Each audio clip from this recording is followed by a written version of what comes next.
We're gonna make some mess with that puppy. Bring it on.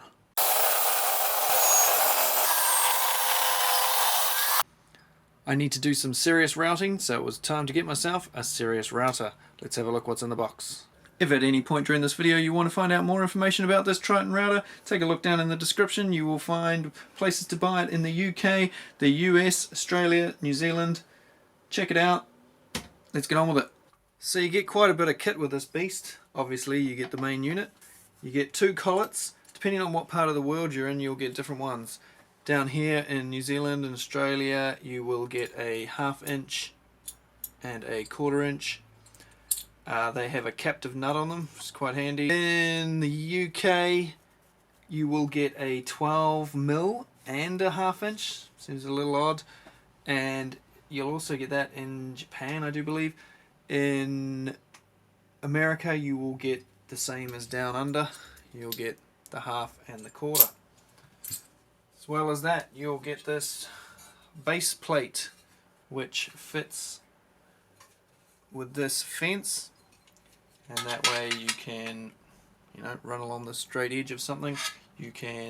This has holes in it as well, this piece, which moves in the plate here, and you can use those for doing circles.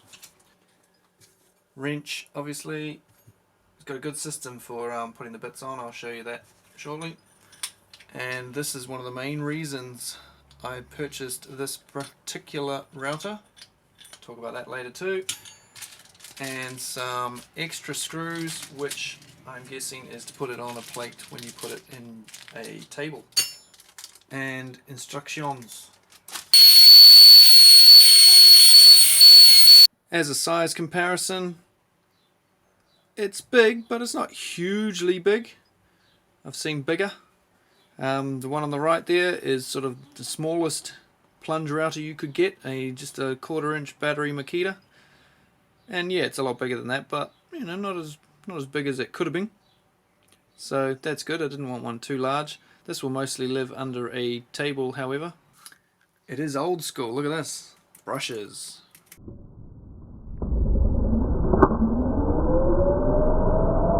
This particular model makes it very easy to use in a router bench, because you can just wind it up and down easy like this. It's got its own built-in lift.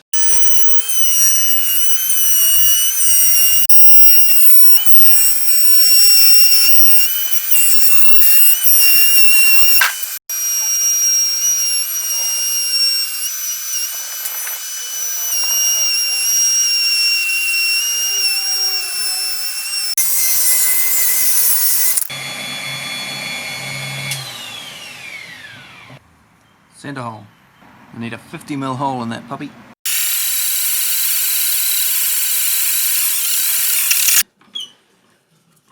It's got a lot of safety features. When this comes up, it'll automatically lock into place. Power won't work. It's quite a handy featured unit, especially if you're starting out. It's easy to use. It's got good safety features. It's got good overall features. Very good table features. And it's reasonably priced.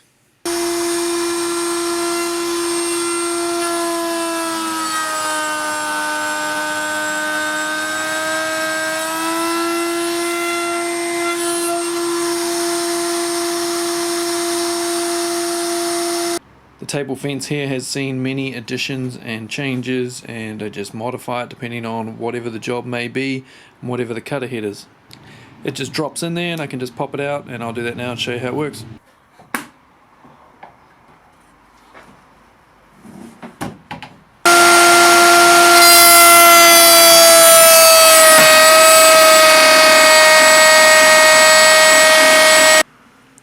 This is one of the main reasons I purchased the Triton router, because you can just wind it up like that, pull that out, undo this, which will lock automatically, like so.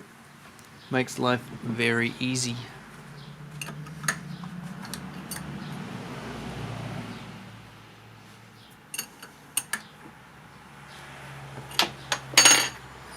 Also with this Triton router, it has captive collets, so can't lose anything.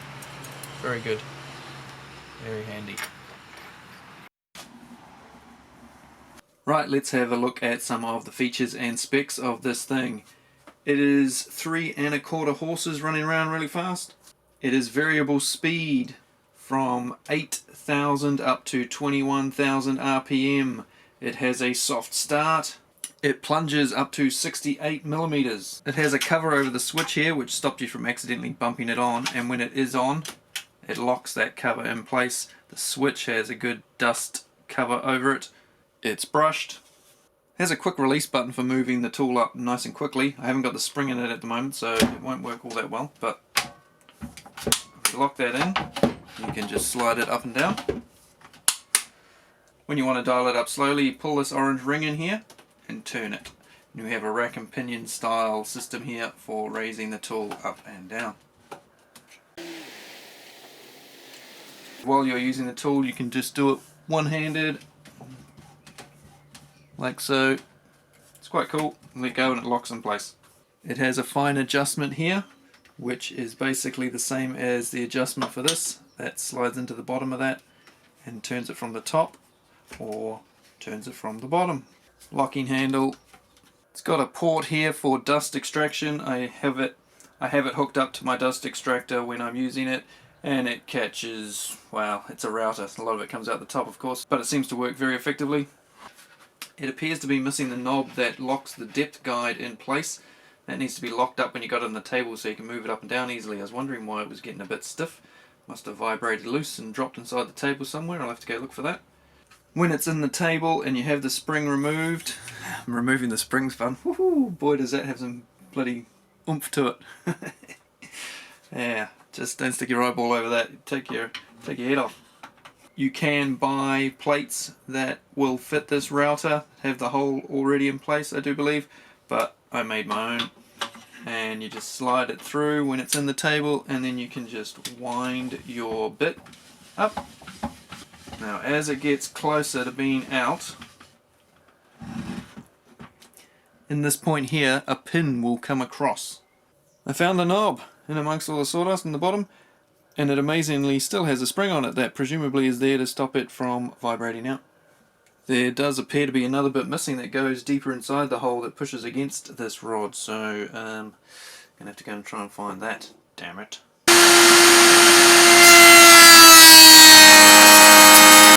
I've done hundreds and hundreds of meters with this thing, with some pretty hefty router bits. I purchased it initially to build a hot tub, which looks a bit like this. And to build a hot tub like that, I needed some pretty hefty sized bits. I mean, these are almost as big as you can get for a router this size. These are all 1/2 inch shaft, these ones. Some pretty hefty chunks of steel here. You can, of course, use it for much smaller router bits, such as little ones like this. But I primarily use it for the larger stuff. For the smaller stuff, I tend to use a palm router, like one of these. Much easier to handle when you quickly just want to whip around something than trying to do it with this. This thing I don't like using in my hands. It's just too big and heavy and cumbersome. This weighs 6.5 kgs, so it's a bit heavy to lug around, but in a table situation it's brilliant. So have I had any problems with this router? Up until today I thought no, but when I tried to use it I couldn't get it to come all the way up and lock, and so I took it out and thought I might as well finish this video off. All the stuff you saw at the beginning, I filmed that over a year ago. Now I thought it was that little dial that I showed you just before that was stopping it from winding all the way up, but it was just the locking pin. The locking pin must have had some sawdust or something jammed in it. It works quite simply. The base just pushes against it as it comes into contact, and then it will lock when you're in one of 2 positions on the shaft there. This is the locking pin here. It was not going in and out, it had jammed. So not a huge deal. As you see, when this base moves towards it, just comes in contact and slides it in. Pretty simple. And you can't move it into that position to undo it without this cover being pushed over the switch, so you can't accidentally turn it on and do some real damage. This is the spring that you have to remove from inside here so that you can use it in the table with the winder. and as you can see, it's pretty long. It has to compress into this gap here. And yeah, when you release this cap to get it out, beware, it goes kaboosh.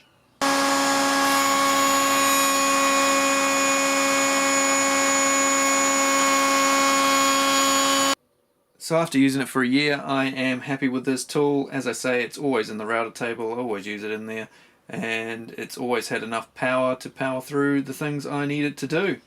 So thanks for watching, guys. I will see you on another one. I do tons of reviews on this channel. If you're new here, have a look up there in the corner or down there in the description, and thanks, see you later. Just got to answer a text by the sounds of it. See you.